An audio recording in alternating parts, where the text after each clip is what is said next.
आ गए आप, बड़े खुश हो। और ये क्या है तुम्हारे हाथ में? ये है केसीसी। केसीसी? किसान क्रेडिट कार्ड, यानी हर किसान की खुशहाली का रास्ता। अच्छा, वो कैसे? वो ऐसे कि किसान क्रेडिट कार्ड से हम बीज बोने से लेकर फसल कटाई के बाद के खर्च, उत्पादन, विपणन, अपने परिवार की उपभोग आवश्यकताओं को पूरा करने, कृषि संपत्तियों व कृषि से संबंधित गतिविधियों के रखरखाव के लिए सस्ता ऋण ले सकते हैं। केसीसी से खेती के अलावा पशुपालन, मछली पालन और डेयरी जैसे कामों के लिए भी ऋण मिलता है क्या? हाँ, बिल्कुल। घर घर केसीसी अभियान 1 अक्टूबर से 31 दिसंबर तक। गांव बढ़े तो देश बढ़े। नाबार्ड द्वारा जनहित में जारी।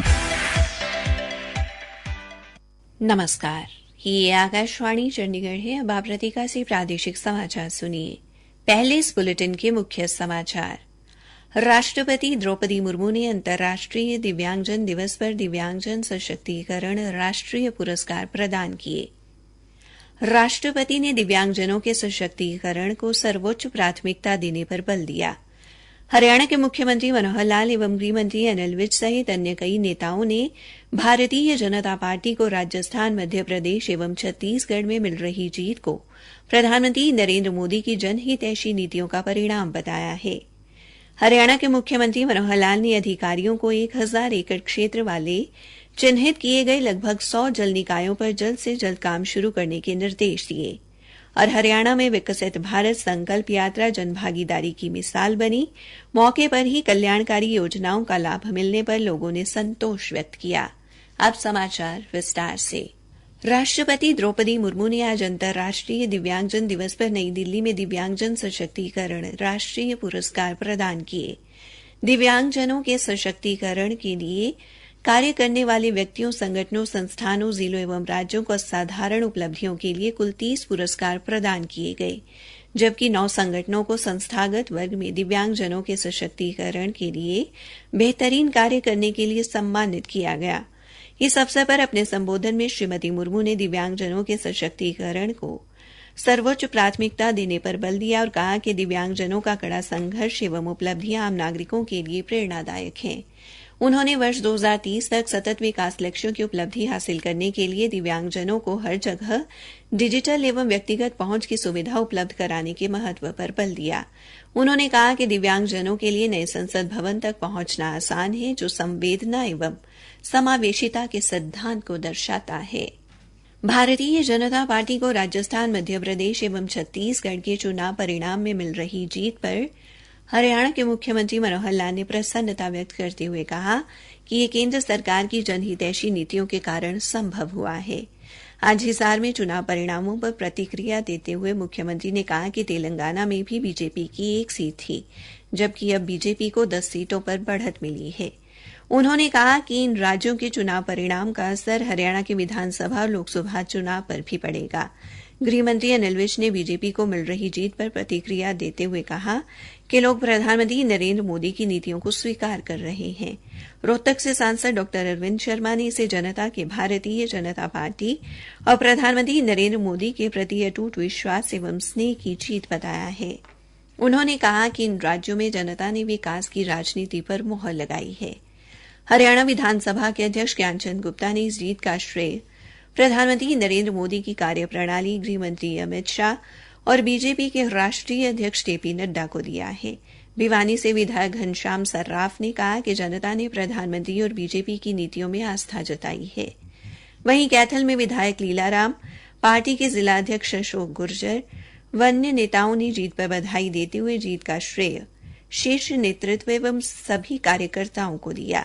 उधर पानीपत में विधायक प्रमोद विज एवं जिला अध्यक्ष डॉ अर्चना गुप्ता ने कहा कि पार्टी को मिली जीत प्रधानमंत्री नरेंद्र मोदी को मिली लोकप्रियता की जीत है।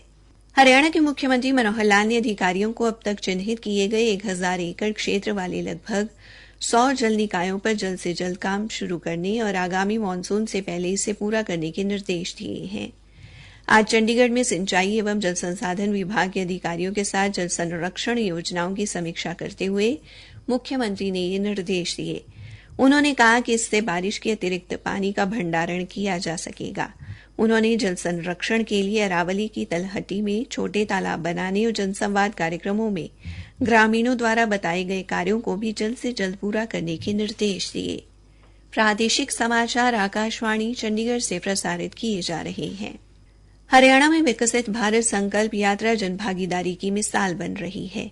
आज हमारे संवाददाताओं ने विभिन्न गांवों में जाकर यात्रा के दौरान लोगों से बातचीत की और लोगों ने उनको मौके पर ही योजनाओं का लाभ मिलने की जानकारी दी।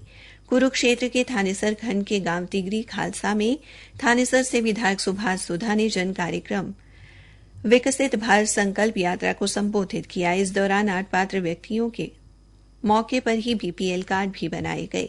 कैथल के गांव घगड़पुर व बाऊपुर में विधायक ईश्वर सिंह ने मुख्य अतिथि के तौर पर शिरकत की और लोगों से विभागों द्वारा दी जा रही सुविधाओं के बारे में उनकी प्रतिक्रिया ली।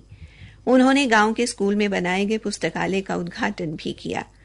पलवल के गांव ककड़ीपुर व देवली में इस यात्रा के तहत जनसंवाद कार्यक्रमों का आयोजन हुआ। इन गांवों में कृषि विभाग द्वारा ड्रोन की प्रदर्शनी भी लगाई गई।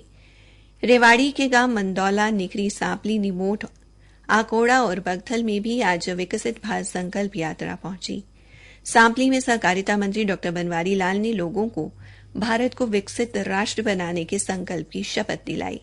सांपली निवासी सुभाष व रामकिशन ने मेरी कहानी मेरी जुबानी के माध्यम से अपने अनुभव भी साझा किए।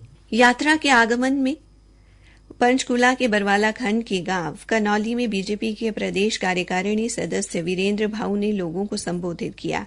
वहीं चरखी दादी के गांव रानीडा में यात्रा के दौरान लोगों को जागरूक किया गया और कल्याणकारी योजनाओं से लाभान्वित किया गया।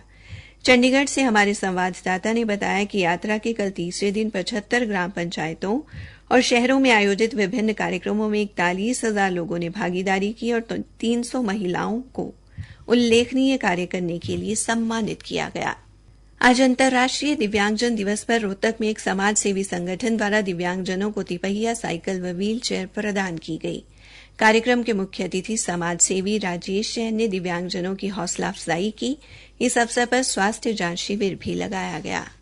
कैथल पुलिस ने गांव कच्ची पिसौल निवासी 2 व्यक्तियों को डोडापोस बेचने के आरोप में गिरफ्तार किया है। पुलिस प्रवक्ता ने बताया कि संदीप नामक आरोपी के मकान से एक देसी कट्टा और 10.5 किलो डोडापोस बरामद किया गया है, जो दूसरे आरोपी वकील विकी ने संदीप को उपलब्ध कराया था। न्यायालय ने आरोपियों को न्यायिक हिरासत में भेज दिया है।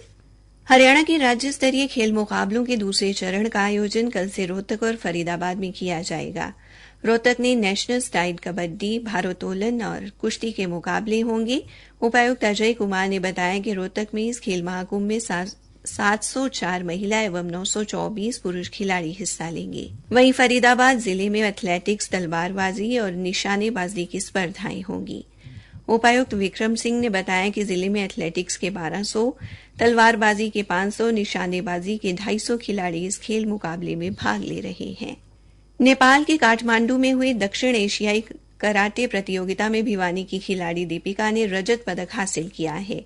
भारतीय कराटे टीम के कोच अनिल शौरान ने ये जानकारी दी। उन्होंने कहा कि दीपिका की ये उपलब्धि अन्य बेटियों के लिए प्रेरणा का स्रोत बनेगी। अंत में मुख्य समाचार एक बार फिर। राष्ट्रपति द्रौपदी मुर्मू ने अंतर्राष्ट्रीय दिव्यांगजन दिवस पर दिव्यांगजन सशक्तिकरण राष्ट्रीय पुरस्कार प्रदान किए। हरियाणा के मुख्यमंत्री मनोहर लाल ने अधिकारियों को 1000 एकड़ क्षेत्र वाले चिन्हित किए गए लगभग 100 जल निकायों पर जल्द से जल्द काम शुरू करने के निर्देश दिए। इसी के साथ ये समाचार बुलेटिन समाप्त हुआ।